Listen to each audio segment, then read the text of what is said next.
Dans le cadre d'un comité de pilotage du suivi de la charte relations fournisseurs responsables, j'ai eu l'occasion de rencontrer, grâce au médiateur national des entreprises de Pierre Pelouzet, j'ai rencontré Jean Bouvreau, qui est le responsable des achats du ministère de la Défense, à qui j'ai présenté Leader Occitanie, et je lui ai proposé d'organiser en Occitanie une première réunion pour permettre aux acheteurs du ministère de la Défense de rencontrer des entreprises issues du territoire d'Occitanie, qu'elles soient adhérentes de Leader ou pas, puisque l'idée de Leader, c'est pas forcément de cloisonner, au contraire, c'est d'ouvrir large, parce que plus l'écosystème va se développer, mieux ce sera pour l'Occitanie, et donc mieux ce sera forcément pour toutes les entreprises du territoire. Donc il a donné son accord sur ce principe-là, il nous a fallu effectivement du temps pour la préparer. J'ai confié ça à Montpellier, donc c'est Christian Curel, qui est le président de Leader Montpellier, qui m'a succédé en tant que président à Montpellier, qui a pris le dossier en route il y a quelques mois et qui a construit ce travail-là pour nous permettre aujourd'hui d'avoir une centaine d'entreprises présentes. Mais réussir cette opération est pour moi indispensable, puisque c'est la première fois que Leader Occitanie met en œuvre ce type d'opération avec des rendez-vous B2B nombreux. Le réussir, ça veut dire que derrière, c'est le dupliquer, et en tout cas, c'est mon objectif auprès d'autres grands comptes, privés et publics. Donc la commission business développement de Montpellier est là pour créer des événements qui permettent d'amener du business directement aux entreprises. Il se trouve que Patrick Vialet, qui était à l'époque le président de Leader Montpellier, lorsqu'il était à Paris, à Bercy, en décembre dernier, a, par une mise en relation, rencontré Jean Bouvreau, qui est le directeur des achats des armées.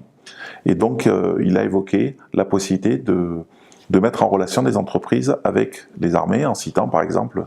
une autre action qui avait été menée par Leader Occitanie, qui était par exemple la venue du président de Total pour faire aussi la mise en relation. Et donc Jean Bouvreau a dit, ben, ça va exactement dans les recommandations que nous avons, d'ouvrir les marchés vers les entreprises, donc les TPE et PME, auxquelles on n'a pas beaucoup accès,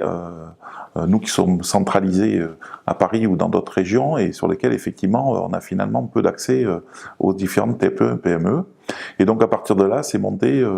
cette opération assez importante d'échange de la journée entre les acheteurs du ministère des Armées et les entreprises régionales. Jean Bouvreau nous a mis en relation avec M. Florent Galco, qui sera à Toulouse, donc qui est délégué régional d'accompagnement aux armées sur la région Occitanie. Et donc M. Galco nous a grandement facilité la tâche. Donc on a essayé de choisir les thématiques en fonction effectivement de l'écosystème régional, de la partie XLR, sachant que nous avons ouvert cette organisation effectivement aux entreprises de Leader Occitanie, mais également à l'ensemble des entreprises, c'est-à-dire que nous avons ouvert vers l'ensemble des réseaux, vers le BIC, etc. Voilà. Comme sur Montpellier, nous avons des relations assez étroites avec la métropole, et nous avons donc aussi associé le Montpellier Méditerranée Métropole. Donc l'organisation s'est faite comment? On a choisi les thématiques, on a décidé de l'organisation avec une demi-journée d'information, justement pour que les entreprises aient un maximum d'informations générales ou par thématique que l'on a choisi. Et puis nous avons un B2B de chaque thématique, plus deux thématiques un petit peu plus transversales, donc ça veut dire 6 thématiques, donc 72 entreprises qui vont être reçues en B2B. L'objectif de la journée est de mettre directement en relation des TPE et des PME qui travaillent et qui ne travaillent pas actuellement avec l'armée, pour qu'ils rencontrent les acheteurs, qu'ils puissent avoir les informations et qu'ils puissent surtout derrière contracter les marchés avec les armées à partir de la fin d'année au début 2019, lorsqu'il y aura les prochains appels d'offres, et qu'ils n'aient pas peur d'y aller et qu'ils soient déjà connus, et que donc effectivement ils puissent directement générer du business dans notre région avec le ministère des Armées.